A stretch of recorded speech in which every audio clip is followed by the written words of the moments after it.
खुल जाएंगे सभी रास्ते, खुल जाएंगे सभी रास्ते, तू रुकावटों से लड़ तो सही, सब होगा हासिल, तू अपनी जिद पे अड़ तो सही। नमस्कार साथियों, मैं कमलेश चौधरी स्वागत करता हूं आप सभी का ब्राइट एग्रो क्लासेस के ऑनलाइन प्लेटफॉर्म पर। दोस्तों, आज मैं लेके आया हूं सोइल साइंस की सेकंड टेस्ट सीरीज। जैसा कि आप सभी को पता है, 40 क्वेश्चंस की अपन ने पहले बात कर ली है। पिछली क्लास में अपन ने 40 क्वेश्चंस की बात की थी। अब आज की क्लास में अपन 40 क्वेश्चन रखेंगे। इसके बाद में अपन एग्रोनॉमी के स्टार्ट करेंगे। क्या स्टार्ट करेंगे दोस्तों? एग्रोनॉमी स्टार्ट करेंगे। उसमें इंट्रोडक्शन वगैरह जो भी होगा फर्स्ट पार्ट में अपन चर्चा करेंगे। आज की क्लास में 40 क्वेश्चन अपने को देखने हैं, 40 क्वेश्चन देखने हैं सोइल साइंस के। पिछली क्लास में अपन ने पढ़ा था दोस्तों सॉइल साइंस का इम्पोर्टेंट पार्ट, जो कि इंट्रोडक्शन वगैरह था, वो पढ़ लिया था। आज की क्लास में अपन पढ़ेंगे उर्वरक और पोषक तत्वों के जो महत्वपूर्ण क्वेश्चन है उनकी टेस्ट सीरीज। पिछली क्लास में मृदा का इंट्रोडक्शन पढ़ लिया था। पिछली क्लास में लास्ट में मैंने एक 41वां क्वेश्चन दिया था, सॉइल कंजर्वेशन के फादर कौन है। तो दोस्तों, सॉइल कंजर्वेशन के फादर है एच बेनेट। क्या है दोस्तों? H Bennett. Most important question है, क्वेश्चन को नोट डाउन कर लीजिए। एच बेनेट क्या है? सॉइल कंजर्वेशन के फादर हैं। अब चलते हैं दोस्तों क्वेश्चंस की ओर। क्वेश्चंस की ओर जाने से पहले अगर चैनल पर नहीं हो तो चैनल को क्या करना है? सब्सक्राइब करना है। क्लास को क्या करना है? ज़्यादा से ज़्यादा स्टूडेंट्स के पास क्या करना है? शेयर करना है। और सबसे पहले आपको क्या करना है? एक बॉक्स बना लो पेज में 40 नंबर तक काउंटिंग लिख लो। उन काउंटिंग के आगे आपको ऑप्शन का चूज करना है कि कौन से क्वेश्चन का कौन सा ऑप्शन सही रहेगा। मेरे को बताने से पहले आप क्वेश्चन पर टिक लगाइए कि कौन सा आंसर सही होगा। फिर इसके बाद में आप मैच कीजिए। जितने क्वेश्चन आपके सही होते हैं कमेंट बॉक्स में कमेंट करके जरूर बताइए। इससे आपकी खुद को प्रोग्रेस का पता चलेगा। अब आज अपन बात करेंगे सॉइल साइंस के जो उर्वरक और पोषक तत्व है, फर्टिलाइजर और न्यूट्रिएंट्स है, उससे आए हुए मोस्ट इंपॉर्टेंट क्वेश्चन, और जो कि आगे की ओर मतलब आगे जो भी एग्जाम आने वाली है उनके लिए इम्पोर्टेंट क्वेश्चंस की अपन चर्चा करेंगे। और इसके अलावा अपनी हिंदी और राजस्थान जीके की भी टेस्ट सीरीज चल रही है। अगर किसी को नहीं पता है तो चैनल पर जाकर विजिट कर सकते हो। अगर आपको ये पीडीएफ चाहिए तो वो डिस्क्रिप्शन में दिए हुए व्हाट्सएप लिंक को ज्वाइन कर सकते हो। इसके बाद में है दोस्तों, चलते हैं नेक्स्ट क्वेश्चन की ओर। आज की क्लास का फर्स्ट क्वेश्चन है कि चुकंदर के लिए लाभदायक पोषक तत्व है। अपने को बताना है कि जो चुकंदर की फसल है इसके लिए एक लाभदायक पोषक तत्व का नाम बताना है। इनमें से कौन सा पोषक तत्व चुकंदर के लिए लाभदायक है? तो दोस्तों, अपने पास ऑप्शन दे रखा है सोडियम, इसके में सिलिकॉन, कोबाल्ट और वेनेडियम। इनमें से अपने को बताना है कि चुकंदर के लिए सबसे लाभदायक पोषक तत्व कौन सा है। तो दोस्तों, इसका राइट आंसर होगा जो सोडियम है, Na है। ये चुकंदर के लिए क्या है? सबसे लाभदायक पोषक तत्व है। इसके बाद में चलते हैं दोस्तों नेक्स्ट क्वेश्चन की और नेक्स्ट क्वेश्चन है अल्ट्रा माइक्रो न्यूट्रिएंट किसे कहते हैं? अल्ट्रा माइक्रो न्यूट्रिएंट किसे कहते हैं? सबसे पहले तो अपन बात करते हैं कि इसकी डेफिनेशन की अगर बात कर ले तो अगर एक पीपीबी, अगर किसी पोषक तत्व की एक पीपीबी से कम, पीपीएम नहीं, पीपीबी से कम आवश्यकता हो किसी पोषक तत्व की, तो उसको बोलते हैं दोस्तों अल्ट्रा माइक्रो न्यूट्रिएंट। क्या बोलते हैं? Ultra micro nutrient. अब अपन बात करते हैं, चार ऑप्शन दिए हुए। वैसे अल्ट्रा माइक्रो न्यूट्रिएंट मुख्य रूप से दो हैं। अपने पास चार ऑप्शन दिए हुए हैं, चारों में से अपने को एक ऑप्शन चूज करना है कि कौन सा अल्ट्रा माइक्रो न्यूट्रिएंट है। तो दोस्तों, इसका राइट आंसर हो जाएगा मोलिब्डेनम। क्या है दोस्तों? अल्ट्रा माइक्रो न्यूट्रिएंट है। अगर इसके बाद में एक और ऑप्शन की बात करो तो कोबाल्ट है। अगर कोबाल्ट ऑप्शन में आता तो वो भी सही होता। मोलिब्डेनम और कोबाल्ट दो ऐसे पोषक तत्व हैं, उनको अल्ट्रा माइक्रो न्यूट्रिएंट के रूप में जाना जाता है। क्यों जाना जाता है? क्योंकि इनकी आवश्यकता पौधे को एक पीपीबी से कम होती है। इसके बाद में चलते हैं दोस्तों नेक्स्ट क्वेश्चन की ओर। नेक्स्ट क्वेश्चन आज की क्लास का कि ऐसा पोषक तत्व जो पौधों में तो क्या होता है? गतिशील होता है, और मृदा में क्या होता है? अगतिशील या अचल होता है। एक पोषक तत्व का अपने को नाम बताना है जो क्या है? पौधों में तो गतिशील है और मृदा में क्या है दोस्तों? अचल या अगतिशील है। ऐसे पोषक तत्वों का आपको नाम बताना है। कमेंट बॉक्स में कमेंट करके बताइए दोस्तों।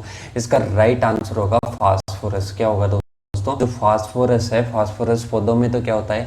गतिशील होता है। मृदा में क्या होता है? अगतिशील है। अब इसके बाद में चलते हैं दोस्तों नेक्स्ट क्वेश्चन की ओर कि मक्का की पत्तियों का लाल बैंगनी रंग में परिवर्तन होने का कारण क्या है? जो मक्का है, मक्का की पत्तियों का लाल बैंगनी रंग में परिवर्तित होने का कारण क्या है दोस्तों?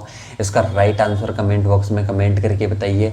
इसका राइट आंसर होगा फॉस्फोरस की कमी से क्या हो जाती है, जो मक्का की पत्तियां होती है वो लाल बैंगनी जो रंग होता है उसमें परिवर्तित हो जाती है। तो राइट आंसर क्या हो जाएगा? फॉस्फोरस की कमी से।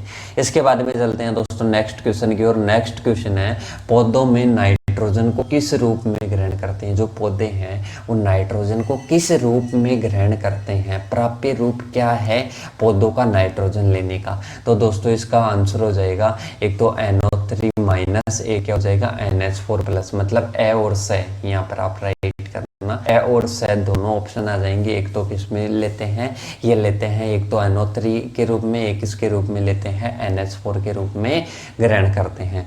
NH4 के रूप में ग्रहण करने वाले की फसल की बात करें तो वो हो जाएगी दोस्तों धान किस रूप में ग्रहण करती है नाइट्रोजन को? NH4 या अमोनिया के रूप में ग्रहण करती है, अमोनियम के रूप में। इसके बाद में चलते हैं दोस्तों नेक्स्ट क्वेश्चन की ओर। भारतीय मृदाओं में कौन से सूक्ष्म पोषक तत्वों की कमी पाई जाती है? अगर आपने ये देखा हो, सामान्य कृषि की टेस्ट सीरीज देखी हो, तो वहाँ पर मैंने एक क्वेश्चन बताया था कि जो भारतीय मृदाएं हैं उनमें कौन से सूक्ष्म पोषक तत्व की कमी पाई जाती है? दोस्तों उनमें जिंक पोषक तत्व की, सूक्ष्म पोषक तत्व की बात कर रहा है तो सूक्ष्म पोषक तत्व कौन सा हो जाएगा? जिंक। जिंक की कमी क्या पाई जाती है? भारतीय मृदाओं में पाई जाती है। इसके बाद में चलते हैं दोस्तों नेक्स्ट क्वेश्चन की ओर कि जो मृदा में पोटास की मात्रा है किस विधि द्वारा ज्ञात करते हैं? मृदा में पोटास की मात्रा किसके द्वारा ज्ञात करते हैं दोस्तों? फ्लेम फोटोमीटर के द्वारा। किसके द्वारा ज्ञात करते हैं? फ्लेम फोटोमीटर के द्वारा। इसके बाद में चलते हैं दोस्तों नेक्स्ट क्वेश्चन की ओर। आलू किस पोषक तत्व का सूचक है? मतलब आलू है जो पोटैटो है, ये किस पोषक तत्व का इंडिकेटर है? राइट आंसर कमेंट बॉक्स में कमेंट करके बताइए दोस्तों। इसका राइट आंसर होगा ये पोटेशियम का क्या है दोस्तों? इंडिकेटर है या सूचक है। इसके बाद में चलते हैं दोस्तों नेक्स्ट क्वेश्चन की ओर कि जीवन की कुंजी व ऊर्जा मुद्रा के रूप में किस पोषक तत्वों का जानता है? जीवन की कुंजी या ऊर्जा मुद्रा है, इसके रूप में किस पोषक तत्वों को कहते हैं दोस्तों? इसके राइट आंसर होगा दोस्तों फास्फोरस। फास्फोरस को किस रूप में जाना जाता है? जीवन की कुंजी एवं ऊर्जा मुद्रा के रूप में जाना जाता है, एनर्जी करेंसी के रूप में जाना जाता है। इसके बाद में चलते हैं दोस्तों नेक्स्ट क्वेश्चन की ओर। नेक्स्ट क्वेश्चन है, पर्णहरित का निर्माण करने वाला पोषक तत्व है। अपने को बताना है पर्णहरित का निर्माण करने वाला पोषक तत्व कौन सा है? तो इसका राइट आंसर होगा दोस्तों मैग्नीशियम। क्या है? पर्णहरित का निर्माण करने वाला पोषक तत्व है। मैग्नीशियम क्या है? पर्णहरित का निर्माण करने वाला पोषक तत्व है। इसके बाद में है दोस्तों नेक्स्ट क्वेश्चन कि हीमोग्लोबिन का निर्माण करने वाला पोषक तत्व कौन सा है? जो हीमोग्लोबिन है इसका निर्माण कौन सा पोषक तत्व करने में सहायक होता है? कमेंट बॉक्स में कमेंट करके बताइए दोस्तों। इसका राइट आंसर होगा जो फेरिक या लोहा आयरन है, ये दोस्तों किसका निर्माण करता है? हीमोग्लोबिन का निर्माण करता है। किसका निर्माण करता है? हीमोग्लोबिन का निर्माण करता है। इसके बाद में चलते हैं दोस्तों नेक्स्ट क्वेश्चन की ओर। पौधों में ऑक्सीजन हार्मोन होता है। पौधों में क्या होता है? ऑक्सीजन जो हार्मोन होता है इसका संश्लेषण करने में सहायक कौन सा पोषक तत्व होता है दोस्तों? पौधों में जो ऑक्सीजन हार्मोन का संश्लेषण होता है वो जिंक क्या करता है? उसका संश्लेषण करता है ऑक्सीजन हार्मोन का। इसके बाद में चलते हैं दोस्तों नेक्स्ट क्वेश्चन की ओर। नेक्स्ट क्वेश्चन है, आलू का ब्लैक हेड रोग किसकी कमी से होता है? जो आलू है, आलू में ब्लैक हेड रोग किसकी कमी से होता है दोस्तों? ये कमेंट बॉक्स में कमेंट करके आंसर बताइए दोस्तों। इसका राइट आंसर होगा ऑक्सीजन की कमी से क्या होता है? आलू में ब्लैक हेड रोग होता है। इसके बाद में चलते हैं दोस्तों नेक्स्ट क्वेश्चन की ओर। गोबर की खाद में फास्फोरस कितना % पाया जाता है? जो गोबर की खाद है इसमें फास्फोरस कितना % पाया जाता है दोस्तों? इसमें पाया जाता है 0.2%। कितना पाया जाता है? 0.25। अगर 0.25 ऑप्शन में हो तो राइट आंसर होगा। अब बात करते हैं गोबर की खाद में नाइट्रोजन कितने % पाया जाता है? 0.5%। कितना? 0.5%। अगर पूछे पोटेशियम कितना % पाया जाता है? 0.5%। और फास्फोरस 0.25 या 0.2%। अब इसके बाद में चलते हैं दोस्तों मोस्ट इंपॉर्टेंट क्वेश्चन है, कंफ्यूज होने वाला क्वेश्चन है। यहाँ पर पूछा है राजस्थान में हरी खाद के लिए, राजस्थान में हरी खाद के लिए उपयुक्त फसल कौन सी है दोस्तों? ढेंचा है। है डेछा हो जाएगी। अब आपको कमेंट बॉक्स में कमेंट करके बताना है कि हरी खाद के लिए उपयुक्त या सबसे उत्तम फसल कौन सी है। तो दोस्तों इसका राइट आंसर होगा सन्न ही क्या है सबसे उपयुक्त फसल है। इसके बाद में चलते हैं दोस्तों नेक्स्ट क्वेश्चन की ओर कि निम्न में से अखाद्य खली, मतलब एक तो खाने के रूप में यूज में ली जाती है, पशुओं को खिलाने के रूप में यूज में ली जाती है, एक है अखाद्य खली जिसको खाया नहीं जा सकता पशुओं के द्वारा। तो दोस्तों इसका ऑप्शन है अलसी है। अलसी की जो खली होती है इसको खाया जा सकता है पशुओं के द्वारा, तिल की खली को भी खिलाते हैं, सब के को भी खिलाते हैं। महुआ की खली दोस्तों ये राइट आंसर होगा। ये क्या है, एक खाद्य खली है, इसमें एक सेपोनिन नामक तत्व पाया जाता है। अगर आपको पूछ ले कि जो महुआ की खली है, महुआ की खली है, इसको अगर खेत में अपन दे रहे हैं तो 3 से 4 महीने पहले देते हैं। क्यों देते हैं, क्योंकि इसमें एक सेपोनिन नामक तत्व पाया जाता है। बाकी को 20 से 30 दिन पहले या 3 से 4 सप्ताह पहले देते हैं। इसके बाद में चलते हैं दोस्तों नेक्स्ट क्वेश्चन की ओर। नेक्स्ट क्वेश्चन है सोयाबीन में नाइट्रोजन स्थिरीकरण का कार्य राइजोबियम की किस प्रजाति द्वारा किया जाता है। जो सोयाबीन है इसमें नाइट्रोजन स्थिरीकरण का कार्य राइजोबियम की कौन सी स्पीसीज है वो करती है। दोस्तों राइट आंसर बताइए कमेंट बॉक्स में कमेंट करके। इसका राइट आंसर होगा राइजोबियम जापोनिकम। जो प्रजाति है राइजोबियम की ये क्या करती है, नाइट्रोजन स्थिरीकरण करती है। किस में करती है, सोयाबीन में करती है। इसके बाद में चलते हैं दोस्तों नेक्स्ट क्वेश्चन की ओर कि निम्न में से मृदा में फास्फोरस घोलक जीवाणु कौन सा है। फास्फोरस घोलक बैक्टीरिया के बारे में बताना है दोस्तों कौन सा है। दोस्तों इसमें पहला है बैसिलस, दूसरा है सुडोमोनास। तो इसका राइट आंसर क्या हो जाएगा, ए व ब दोनों, मतलब क्या हो जाएगा डी इसका राइट आंसर हो जाएगा। फास्फोरस घोलक जीवाणु कौन कौन से, एक तो बैसिलस है, एक क्या है, एक सुडोमोनास है। दोस्तों अगर आपको पूछ ले अवायवीय जीवाणु कौन सा है, अवायवीय जीवाणु कौन सा है, तो क्लोस्ट्रीडियम क्या है, एक अवायवीय जीवाणु है। क्या है दोस्तों, अवायवीय जीवाणु है। इसके बाद में दोस्तों नेक्स्ट क्वेश्चन है राजस्थान का प्रथम जैविक जिला घोषित कौन सा किया गया था दोस्तों।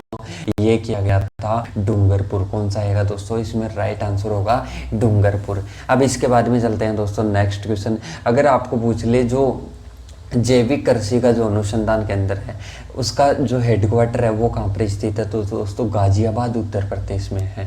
कहाँ पर है, गाजियाबाद उत्तर प्रदेश में। इसके बाद में चलते हैं नेक्स्ट क्वेश्चन की ओर कि भारत कौन से उर्वरक के लिए आयात पर निर्भर है। भारत है वो कौन से उर्वरक के लिए आयात पर निर्भर है, मतलब पूरा क्या करता है, आयात करता है। एक उर्वरक का नाम बताना है जो क्या करता है, आयात करता है। तो दोस्तों ये पोटेशियम युक्त जो उर्वरक है उनका क्या करता है, भारत आयात करता है। अगर निर्यात की बात करें तो निर्यात करता है नाइट्रोजन युक्त उर्वरकों का। इसके बाद में चलते हैं दोस्तों नेक्स्ट क्वेश्चन की ओर। नेक्स्ट क्वेश्चन है जो दलहनी क्रॉप्स हैं इनमें एनपीके का उपयुक्त अनुपात कौन सा है। दलहनी क्रॉप्स हैं इनमें एनपीके का अनुपात बताना है कौन सा उपयुक्त है। तो दोस्तों इसका राइट आंसर हो जाएगा 121। क्या हो जाएगा दोस्तों, 1:2:1 क्या होना चाहिए, एनपीके का अनुपात होना चाहिए। अगर इसके अलावा अगर दूसरा ऑप्शन आ जाए 1:2:2 122 आ जाए तो भी वो क्या होगा, दलहनी क्रॉप्स का होगा। 321 किसका हो जाएगा, ऑयल सीड्स क्रॉप्स का हो जाएगा 3:2:1। फिर इसके बाद में है दोस्तों अगर 421 आपको पूछे तो 421 किसका हो जाएगा, सीरियल क्रॉप का हो जाएगा। अगर आपको पूछे 212 2:1 तो दोबारा पूछे तो ट्यूबर क्रॉप्स आ जाएंगे। अगर आपको पूछे 214 आपको पूछे तो ये किसका हो जाएगा दोस्तों, 214 हो जाएगा। जो फोडर और फाइबर क्रॉप्स है उनमें हो जाएगा 214। तो ये आपको मोस्ट इंपॉर्टेंट है, ये आपको याद रखना जरूरी है। इसके बाद में है दोस्तों मोस्ट इंपॉर्टेंट क्वेश्चन, सर्वाधिक आर्द्रता ग्राही वाला, मतलब जो सर्वाधिक आर्द्रता ग्राही प्रकृति का उर्वरक है वो कौन सा है। सर्वाधिक पूछ रहा है दोस्तों, यहाँ पर कमेंट बॉक्स में कमेंट करके बताइए इसका राइट आंसर क्या होगा। इसका राइट आंसर होगा अमोनियम नाइट्रेट। क्या है दोस्तों, सर्वाधिक आर्द्रता ग्राही प्रकृति वाला क्या है। अब इसके बाद में चलते हैं दोस्तों नेक्स्ट क्वेश्चन की ओर। एकल एवं सरल उर्वरक का उदाहरण आपको देना है। एकल उर्वरक और सरल उर्वरक किसको बोलते हैं, जिसमें क्या होता है दोस्तों, एक ही पोषक तत्व पाया जाता है। ऐसा पोषक तत्व है, ऐसा उर्वरक जिसमें एक ही पोषक तत्व पाया जाता है उसको क्या बोलते हैं, एकल या सरल उर्वरक बोलते हैं। इसका राइट आंसर हो जाएगा यूरिया। यूरिया ओनली क्या प्रोवाइड करता है, नाइट्रोजन प्रोवाइड करता है। इसके बाद में चलते हैं दोस्तों नेक्स्ट क्वेश्चन की ओर। मानव अस्थियाँ कौन से पोषक तत्व का स्रोत होती है? जो मानव की अस्थियाँ होती है वो कौन से पोषक तत्वों का स्रोत होती है? दोस्तों कमेंट बॉक्स में कमेंट करके बताइए। इसका राइट आंसर होगा फास्फोरस। फास्फोरस क्या होती है? जो मानव अस्थियाँ होती है वो किसका स्रोत होती है? फास्फोरस का स्रोत होती है। इसके बाद में चलते हैं दोस्तों नेक्स्ट क्वेश्चन की ओर। सर्वाधिक पोटेशियम, मतलब एक पोटेशियम युक्त उर्वरक का नाम बताना है जिसमें सर्वाधिक क्या पाया जाता है? पोटेशियम पाया जाता है। इसका राइट आंसर होगा दोस्तों एमओपी होगा। एमओपी म्यूरेट ऑफ पोटाश में 60% क्या पाया जाता है? पोटेशियम पाया जाता है। तो इसका राइट आंसर हो जाएगा। इसके बाद में है दोस्तों नेक्स्ट क्वेश्चन कि जो सरसों व सोलेनेसी कुल की सब्जियां हैं उनके लिए उपयुक्त अपने को पोटेशियम उर्वरक बताना है। क्या बताना है? उपयुक्त पोटेशियम उर्वरक बताना है। इसका हो जाएगा सल्फेट ऑफ पोटेशियम। क्या हो जाएगा? सल्फेट ऑफ पोटास हो जाएगा। सल्फेट ऑफ पोटास जो उर्वरक है ये सरसों और सोलेनेसी जो कुल की सब्जियां हैं इनमें पोटेशियम युक्त उर्वरक बेस्ट है। इसके बाद में चलते हैं दोस्तों नेक्स्ट क्वेश्चन की ओर। एजोला है, एजोला होता क्या है? शैवाल होता है, वृक्ष होता है, फल होता है, फर्न होता है? तो दोस्तों एजोला क्या है? एक फर्न जो क्या करता है? नाइट्रोजन प्रोवाइड करता है पौधों को। इसके बाद में चलते हैं दोस्तों नेक्स्ट क्वेश्चन की ओर। नेक्स्ट क्वेश्चन है कि डीएपी को मृदा में किस विधि के द्वारा दिया जाता है? तो दोस्तों जो डीएपी अपना उर्वरक है फास्फोरस के लिए है, इसमें 18% क्या पाई जाती है? 18% फास्फोरस पाया जाता है, सॉरी 46% फास्फोरस पाता है, 18% क्या पाई जाती है? नाइट्रोजन पाई जाती है। अब इसमें है दोस्तों कि ये किसके द्वारा दिया जाता है, किस विधि के द्वारा किया जाता है? दोस्तों ये दिया जाता है संस्थापन विधि के द्वारा। गहरी संस्थापन विधि द्वारा क्या दिया जाता है? डीएपी दिया जाता है मृदा में। इसके बाद में चलते हैं दोस्तों नेक्स्ट क्वेश्चन की ओर। जो बायोडायनेमिक खाद की अवधारणा किसने प्रतिपादित की थी? जो बायोडायनेमिक खाद है इसकी अवधारणा किसने दी थी दोस्तों? इसकी अवधारणा दी थी सीएन आचार्य ने। किसने दी थी? सीएन आचार्य ने बायोडायनेमिक खाद की अवधारणा दी थी। अब आपको पूछ ले कि बायोडायनेमिक जो खेती है इसके फादर कौन है? तो दोस्तों इसके फादर है रूडोल्फ स्टेनर। क्या है दोस्तों? Rudolf Steiner. इसके बाद में चलते हैं दोस्तों नेक्स्ट क्वेश्चन की ओर। नेक्स्ट क्वेश्चन है पर्णीय छिड़काव के लिए। जो पर्णीय छिड़काव होता है इसके लिए यूरिया में बायो यूरेट का जो अंश है वो कितना होना चाहिए? मतलब यूरिया में बायो यूरेट कितना होना चाहिए पर्णीय छिड़काव के लिए? तो दोस्तों इसका राइट आंसर होगा कि 0.5% से कम होना चाहिए। पर्णीय छिड़काव के लिए यूरिया में बायो यूरेट कितना होना चाहिए? 0.5% से कम होना चाहिए। इसके बारे में चलते हैं दोस्तों नेक्स्ट क्वेश्चन की ओर। निम्न में से सबसे मतलब जटिल उर्वरक कौन सा है? अपने को बताना है निम्न में से सर्वाधिक जटिल उर्वरक कौन सा है? तो दोस्तों इसका राइट आंसर होगा इफको सेकंड। क्या है दोस्तों? सर्वाधिक जटिल उर्वरक है। इसके बाद में चलते हैं दोस्तों नेक्स्ट क्वेश्चन की ओर। फास्फोरस की उपलब्धता किस पीएच पर सर्वाधिक होती है? ऐसा पीएच मान अपने को बताना है जिस पर फास्फोरस की उपलब्धता क्या होती है? सर्वाधिक होती है। उदासीन पीएच या न्यूट्रल जो पीएच होती है उस पर क्या होता है दोस्तों? फास्फोरस सर्वाधिक क्या होता है? प्रोवाइड होता है। इसके बाद में चलते हैं दोस्तों नेक्स्ट क्वेश्चन की ओर। नेक्स्ट क्वेश्चन है दोस्तों कि निम्न में से कौन सी खाद ड्रिप विधि द्वारा उपयुक्त नहीं है? मतलब एक खाद का नाम बताना है। 4 ऑप्शन अपने पास दिए हुए हैं, ड्रिप विधि के द्वारा उपयुक्त नहीं है। तो दोस्तों इसका राइट आंसर हो जाएगा डीएपी क्या नहीं है? ड्रिप विधि के द्वारा अपन नहीं दे सकते। मतलब जो ड्रिप विधि के द्वारा डीएपी अपन नहीं दे सकते। डीएपी कैसे देते हैं? गहरी संस्थापन विधि से देते हैं। इसके बाद में चलते हैं दोस्तों नेक्स्ट क्वेश्चन की ओर। नेक्स्ट क्वेश्चन है उपादान अस्थि चूर्ण। क्या है दोस्तों? उपादान अस्थि चूर्ण है। इसमें फास्फेट की मात्रा अपने को बतानी है। क्या बतानी है? उपादान अस्थि चूर्ण में अपने को फास्फेट की मात्रा बतानी है। इसका राइट आंसर हो जाएगा दोस्तों, राइट आंसर हो जाएगा 20 से 25%। क्या हो जाएगा? 20 से 25%। इसके बारे में चलते हैं दोस्तों नेक्स्ट क्वेश्चन की ओर। अमोनियम सल्फेट में गंधक की कितनी मात्रा होती है दोस्तों? अमोनियम सल्फेट में गंधक की मात्रा कितनी होती है? आपको कमेंट बॉक्स में कमेंट करके बताना। सल्फर की मात्रा कितनी होती है?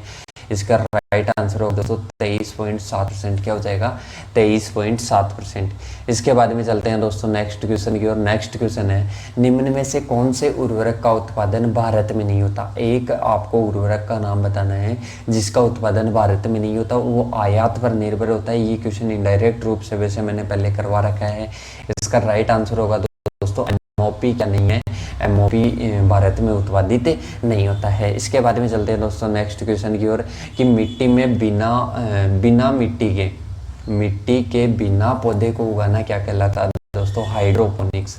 हाइड्रोपोनिक्स एक तकनीक है जिसमें क्या करते हैं दोस्तों, मिट्टी का यूज बिल्कुल भी नहीं किया जाता है और पौधों का क्या करते हैं, पौधे लगाते हैं बिना मिट्टी के, तो वो क्या होता है दोस्तों? हाइड्रोपोनिक्स टेक्निक होती है।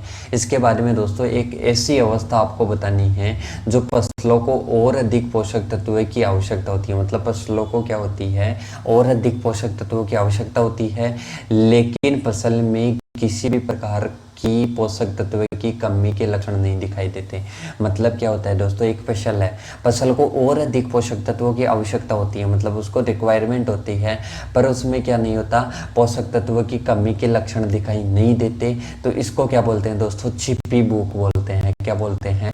छिपी भूख के नाम से जाना जाता है। इसके बाद में चलते हैं दोस्तों नेक्स्ट क्वेश्चन की ओर। उर्वरक देने की गहरी संस्थापक विधि है, ये किस फसल में अपन काम में लेते हैं? जो उर्वरक देने की गहरी संस्थापक विधि है दोस्तों, ये किस में काम में लेते हैं दोस्तों? ये लेते हैं धान में काम में लेते हैं। किस में काम में लेते हैं दोस्तों? धान में काम में लेते हैं। इसके बाद में आज की क्लास का नेक्स्ट लास्ट क्वेश्चन है दोस्तों, कोटा में निम्न में से किस संस्थापक उर्वरक का प्लांट है? मतलब एक संस्थापक उर्वरक का अपने को प्लांट बताना है जो कहाँ पर स्थित है? कोटा में स्थित है। तो दोस्तों इसका राइट आंसर होगा Chambal fertilizer and chemical. Chambal fertilizer and chemical का प्लांट है, ये कहाँ पर स्थित है दोस्तों? कोटा में स्थित है। अब आपको कमेंट बॉक्स में कमेंट करके बताना है कि आपके कितने क्वेश्चन, जो 40 क्वेश्चन थे, इनमें से आपके कितने क्वेश्चन सही हुए, कमेंट बॉक्स में कमेंट करके बताना है। इसके बाद में 41वां क्वेश्चन आज की क्लास के लिए कि जो कृषि रसायन है, कृषि रसायन है, इसके फादर को किस नाम से जाना जाता है? जो कृषि रसायन है, इसके फादर कौन है, जनक कौन है? बस इतना सा कमेंट करके बताना है। एग्रीकल्चर केमिस्ट्री के या कृषि रसायन के फादर कौन है, यह कमेंट करके बताना है दोस्तों। आज की क्लास के अपने 40 क्वेश्चन कंप्लीट होते हैं दोस्तों। अगर आपको इसकी PDF चाहिए तो आपको क्या करना है, कमेंट बॉक्स में कमेंट करना है, और जो डिस्क्रिप्शन में व्हाट्सएप ग्रुप की लिंक दी हुई है उसके द्वारा आप जुड़ सकते हो। वहाँ पर भी आप व्हाट्सएप ग्रुप जो इसकी PDF है वो आप ले सकते हो। धन्यवाद दोस्तों। जय हिंद, जय भारत। मिलते हैं नेक्स्ट क्लास में एग्रोनॉमी की टेस्ट सीरीज के साथ।